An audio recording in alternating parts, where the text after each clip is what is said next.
Welcome to The Explainer. Have you ever felt like science was starting to feel, well, a bit like a new religion? Today, we're diving into a really provocative argument that suggests that's exactly what happened, using the global COVID-19 response as a pretty intense case study. You remember, during the pandemic, right? There was this one big question that just kept puzzling a lot of people. Why was there such an intense, almost obsessive focus on just one solution? Well, author John Leake has a theory, and it's probably not what you're thinking. He says the answer isn't really about health policy at all. It's about something that looks a whole lot like faith. All right, so first things first, let's really lay out the core mystery that this whole argument is trying to get to the bottom of. So the argument kicks off right here. The official response wasn't just a standard health strategy. No, it was this massive, coordinated campaign with a single, laser-focused goal to stamp out anything and everything labeled vaccine hesitancy. It was an aggressive push, with a singular focus on vaccination, and it seemed like public health authorities, the media, and political leaders were all on the exact same page. The real question is, why? Why this incredibly fierce, almost moralistic crusade? And to make sense of all that intensity, this is where the thesis throws a real curveball. It suggests a pretty radical idea. What if we've been looking at this all wrong? What if this wasn't really a scientific debate, but a religious one? And here's the first huge claim in the thesis, that the very term vaccine hesitancy got completely reframed.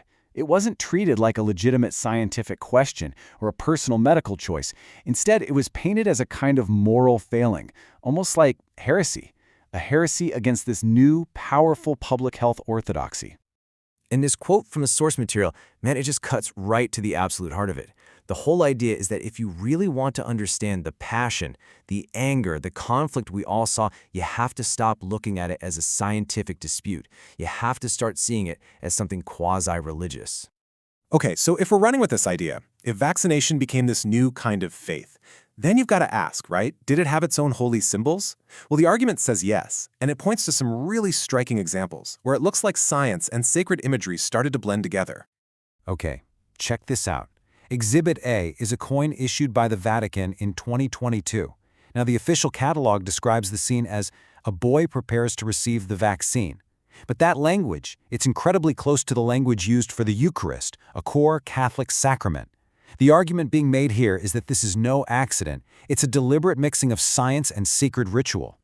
And this isn't a new thing, apparently. Let's go back in time to the 1930s and this Diego Rivera mural in Detroit. Just look at the composition here. It's set up exactly like a traditional nativity scene, isn't it? You've got the child in the center, the figures attending to it, you've even got the animals looking on. The point here is that the act of vaccination is being portrayed with the same reverence as a holy, sacred event. And then there's Exhibit C, and this one is, well, it's pretty blunt. It's a banner that was reportedly on a church in South Africa. And the message was just incredibly direct. Even the blood of Christ cannot protect you. Get vaccinated. Wow. The argument here is that this is as clear as it gets. It's an explicit statement that puts the power of the vaccine above the salvation of Christ, creating this whole new hierarchy of belief. So let's follow this logic. If getting vaccinated is the sacrament, and being hesitant is the heresy, then what happens to the people who question it, the unbelievers? Well, the next step in this thesis is that they get treated exactly like you'd expect, like modern-day heretics. The thesis brings up a few high-profile examples. Dr. Peter McCullough, Aaron Rodgers, Novak Djokovic, and the claim is that what happened to them wasn't just a debate. It wasn't about the science. They were publicly shamed, their careers were targeted, all for daring to dissent from the official line. And to really drive the point home, the argument draws this direct line to history. Back in the 16th century, you had Martin Luther.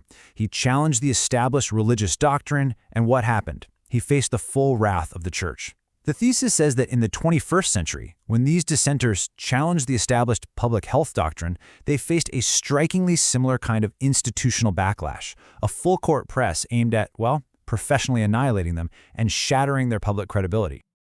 But that still leaves the biggest question of all, doesn't it?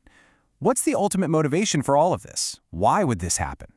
Well, the final piece of this argument takes a really interesting turn. It moves beyond just politics or money and goes deep into metaphysics to try and explain the final why.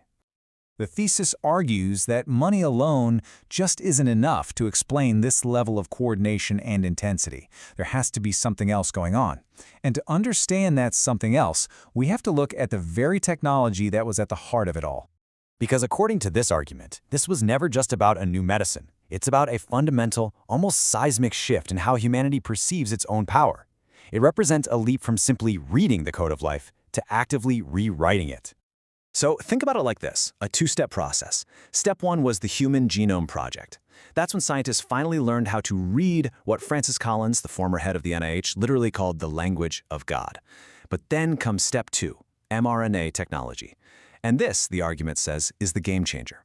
It represents the ability to now write in that same divine language, to create our own instructions and insert them into the human body. The source has a pretty potent name for this leap. It calls it an act of Luciferian pride, an attempt to go beyond human limits and take on the powers of a creator. And that's really where this whole thesis leaves us. It takes the entire global response we all live through and reframes it through this powerful metaphysical lens. The quote says it all, right? It's the oldest offer in the book. Bow down before me, and all of this will be yours.